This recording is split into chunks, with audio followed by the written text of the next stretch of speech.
মাননীয় প্রধানমন্ত্রী মূলত জাতীয় বৃক্ষরোপণ কর্মসূচি উদ্বোধনের জন্য গোলাজারা সাফারি পার্ক সংলগ্ন এলাকায় বৃক্ষরোপণের মধ্য দিয়ে সারা দেশে 25 কোটি বৃক্ষরোপণের উদ্বোধন করবেন। এই জায়গাকে তিনি উপযুক্ত মনে করেছেন বৃক্ষরোপণের জন্য। আলহামদুলিল্লাহ, সেই সুবাদে ওনার কক্সবাজার সফর, এই এলাকার এই জেলার মানুষের প্রাণের দাবি। তিনি প্রধানমন্ত্রী হওয়ার পরেই প্রথম আসছেন, নির্বাচনের আগে আসতে পারেননি। আমাদের সবার মধ্যে একটা আনন্দ উচ্ছ্বাস বইছে। আমাদের এই এলাকার জনগণ মাননীয় প্রধানমন্ত্রীকে দেখবেন, তার কথা শুনবেন। আমাদের কোনো দাবি নাই, তিনি আমাদের সমস্ত দাবি পূরণ করেছেন। আর দুই একটি গুরুত্বপূর্ণ দাবি আছে যেগুলো জাতীয় দাবির মতোই, যেমন লবণের ন্যায্য মূল্য নির্ধারণ, আর মহাসড়ক কক্সবাজার চট্টগ্রাম মহাসড়ককে 6 লেনে উন্নীতকরণ। এটা একটা জাতীয় দাবি, সেটা স্থানীয় দাবি নয়। এই জাতীয় দাবিগুলো কক্সবাজারে একটি ব্লু ইকোনমি এবং মেরিন সায়েন্স ইউনিভার্সিটি প্রতিষ্ঠা, এটাও সারা দেশের জন্য।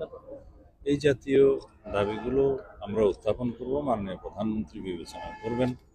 আশা করি আমাদের এই এলাকার মানুষের জন্য, এই জেলার জন্য আমাদের নেতা শহীদ রাষ্ট্রপতি জিয়াউর রহমান যা করে গেছেন, দেশনেত্রী বেগম খালেদা জিয়া যা করে গেছেন, এবং আমাদের মাননীয় প্রধানমন্ত্রী তাদের সুযোগ্য উত্তরসূরি হিসাবে যা ইতিমধ্যে দিয়েছেন, তাতে আমাদের প্রায় সকল দাবি পূর্ণ হয়েছে।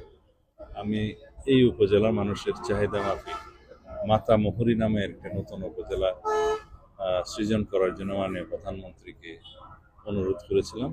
ইতিমধ্যে সেটা নিকার সভায় পাশ হয়েছে। স্বাভাবিকভাবেই সেই মাতামুহুরী উপজেলাতে একটা পুলিশের থানাও প্রতিষ্ঠা হবে, একই আদেশ বলে। এবং পেকুয়া, যে উপজেলা আমাদের নেত্রী দেশনেত্রী বেগম খালেদা জিয়া 2002 সালের প্রথম দিকে ভিত্তিপ্রস্তর দিয়েছিলেন, সেই উপজেলার বয়স আজকে 25 বছর পার হয়ে গেছে। সেই উপজেলায় ওই উপজেলার মানুষের প্রাণের দাবি পেকুয়া পৌরসভা প্রতিষ্ঠা করা, সেটাও এখন অনুমোদন হয়ে গেছে, প্রতিষ্ঠা হয়ে গিয়েছে। তারও তিনি ভিত্তিপ্রস্তর স্থাপন করবেন। মাতামুহুরী উপজেলা এবং মাতামুহুরী থানার ভিত্তিপ্রস্তর স্থাপন করবেন।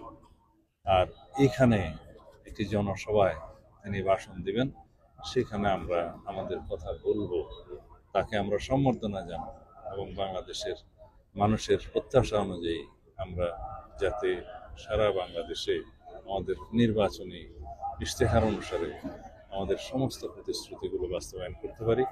মাননীয় প্রধানমন্ত্রী সে ব্যাপারে সবার দেশে কথা বলবেন, সহযোগিতা চাইবেন। আমাদের বক্তব্য হচ্ছে, দেশে আইনের শাসন প্রতিষ্ঠা হবে, দেশের উন্নয়ন হবে, জনপ্রত্যাশা অনুযায়ী আমাদের নির্বাচনী অঙ্গীকার অনুযায়ী আমরা যে জন্য ম্যান্ডেট পেয়েছি জনগণের, সে সমস্ত প্রতিশ্রুতিগুলো বাস্তবায়ন হবে। এভাবে আমরা ধীরে ধীরে বাংলাদেশকে একটি উন্নত রাষ্ট্রে পরিণত করবো ইনশাআল্লাহ। এদেশের মানুষের প্রত্যেক মানুষের দুই হাতকে কর্মের হাত হিসেবে প্রতিষ্ঠিত রূপান্তর করা হবে। এটাই আমাদের ইচ্ছা, আমাদের জনগণের প্রত্যাশা এবং আমাদের অঙ্গীকার।